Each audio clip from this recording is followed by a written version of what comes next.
Welcome back to Entertain Me. I'm Heather Brooker, and we have a very special treat for you today. As you know, we cover all things from SoCal to the silver screen.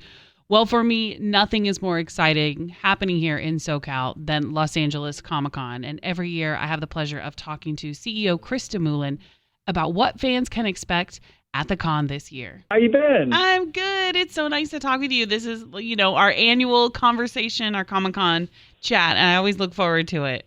Me too. There's some exciting stuff happening this year. I was looking through the schedule of events and the panels. You have some huge names that are coming this year. Tell me a little bit about that. Well, as you know, and we always, after every show, we ask our fans, who would you like to see that you haven't seen yet? And we've always hoped to be able to get some of the Avengers cast to join us. And so we're thrilled that Elizabeth Olsen and Paul Bettany are joining us this year for panel to talk about their experiences with Avengers, with WandaVision, with all the other wonderful things they've done. David Tennant joining us for a Doctor Who panel, bringing in the whole Daredevil cast. Those are sort of the quote headlines. But what I love about LA Comic-Con is we also have, these sort of nostalgic, the Scream cast coming in with Matthew Lillard, the voice actors from Phineas and Ferb, the Starship Troopers cast. One of the things we love about LA is how eclectic it is, and we always try to have that represented in the guest space. And I think you guys have definitely done that this year. I know my daughter actually has recently gotten into gaming, more video games. And every year it seems like the gaming area also is growing. What can you tell us this year that's new in the gaming area? Well, we have a full stage over there, just like the main stage that we have in the South Hall. And we try to bring in all sorts of different guests and games in there. We do have a huge free play area. Last year we had a big Fortnite tournament. But interestingly, this year, what was really coming back from the fans is, well, they love gaming. We always call that the Gaming and Anime Hall. And so this year we're actually launching a whole new activation, a 40,000 square foot kind of authentic Japanese activation around anime called Akiba Station.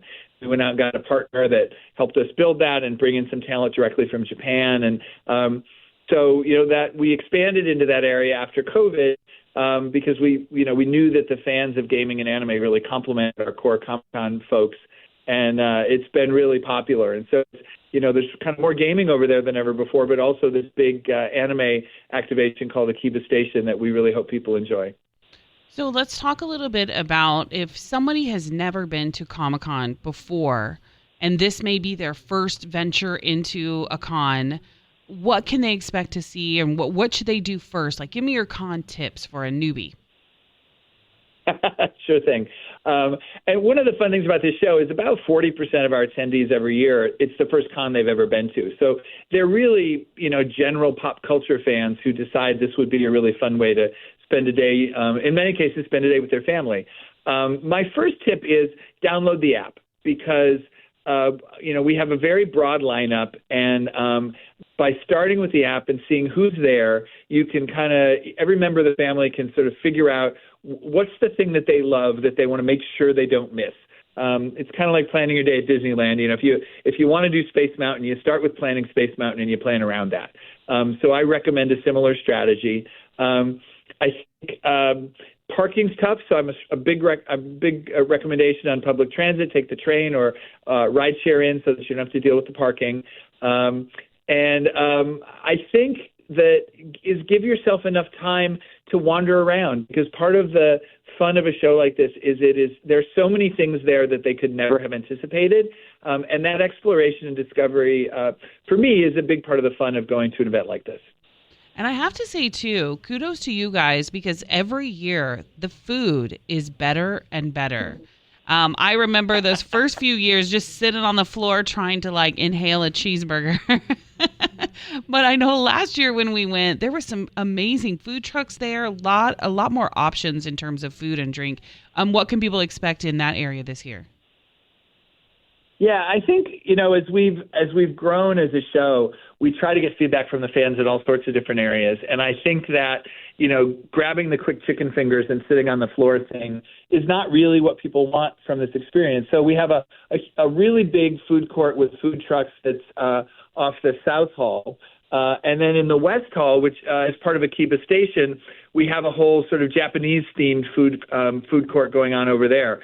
So in addition to all the things that the building offers, for those of you that love hamburgers and chicken fingers, there are also 2 full, food experiences with plenty of places to sit and really enjoy taking a break from walking around and discovering fun things to get something fun to eat and talk about. When I was telling my husband about who all was going to be there this year and making an appearances, and was telling him about, Paul Bettany, Elizabeth Olsen, and he was just like, wow, that's incredible. And then I said Charlie Cox and Kristen Ritter, and he was like, no way, Daredevil. And he got really, really excited. So I need to know from you, I know you're inside and you're in the mix of all of this every year, but who do you get super excited and you're like, I need to make a note to go by this panel? Who gets you really excited?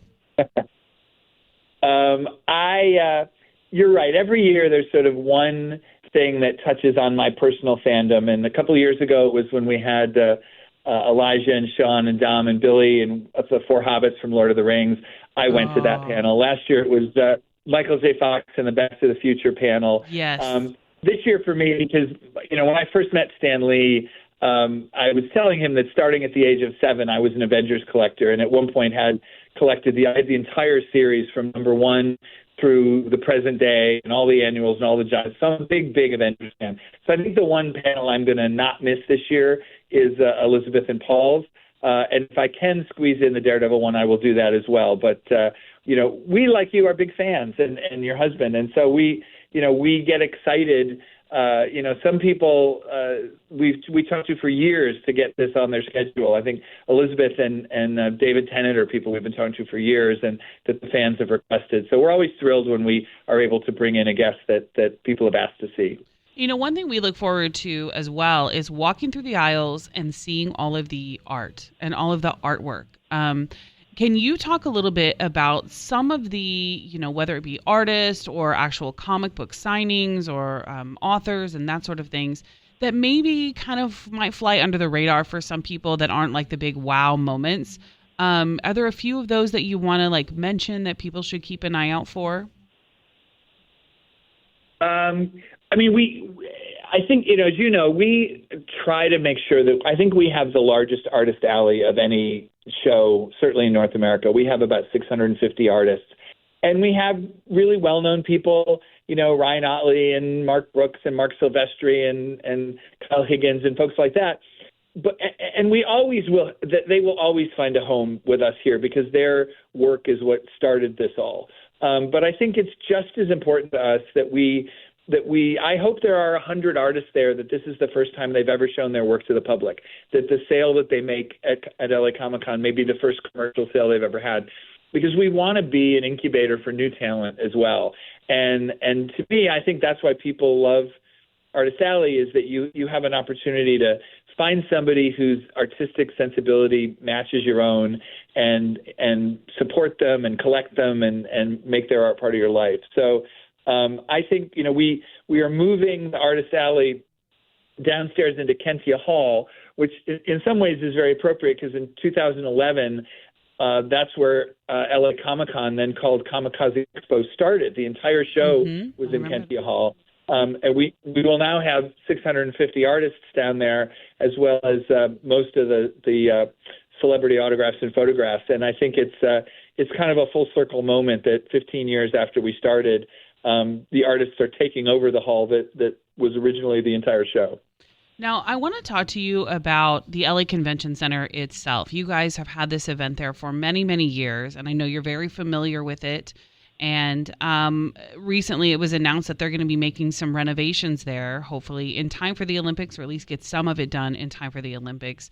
From your perspective of someone who is planning these events there every year, is this necessary? Does the LA Convention Center need some upgrading? What are your thoughts on that? We couldn't be more thrilled and more supportive of the plans to expand the convention center.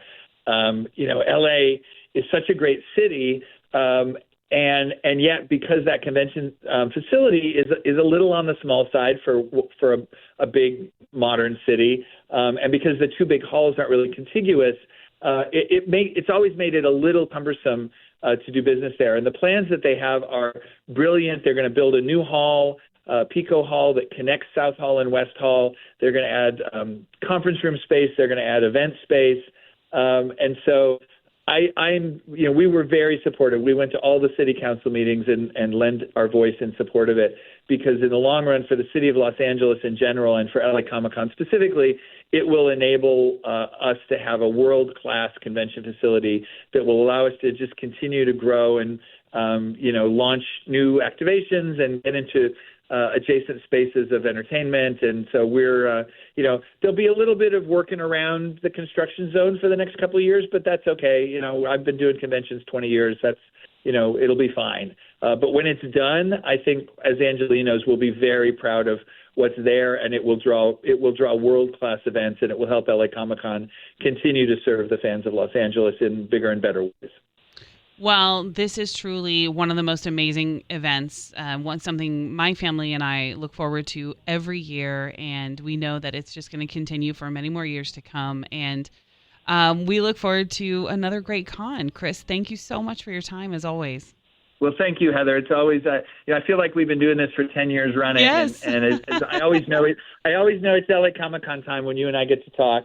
And you're always welcome, and we appreciate your support, both as a fan and as a journalist. And so thanks very much for having us on and taking some time to learn more about the show. I know I'll be there this year at LA Comic-Con with my family. We can't wait to go and see all the stars, do a little shopping, buy some collectibles. It's always such a great time. Thanks for listening, everybody. Remember, you can listen to Entertain Me anywhere on the iHeartRadio app.